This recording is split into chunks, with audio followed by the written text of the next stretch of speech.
Ramai beredar di media sosial video seorang driver ojek online atau ojol tidur sambil berdiri. Driver tersebut rekam kamera pengguna jalan hingga viral di media sosial. Salah satunya diunggah akun Instagram @viralies pada Minggu 6 Februari 2022.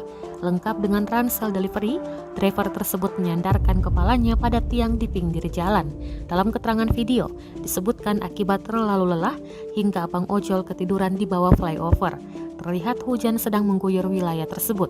Diduga sambil menunggu hujan reda, sang driver pun tertidur sambil berdiri. Belum diketahui di mana lokasi tersebut. Rekamannya pun menuai berbagai komentar dari warganet.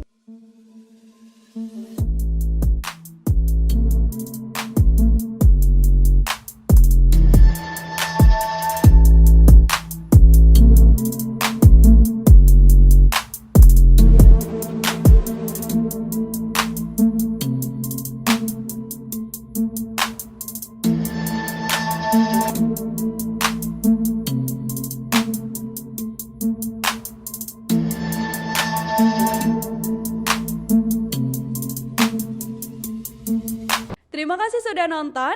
Jangan lupa like, subscribe, dan share ya.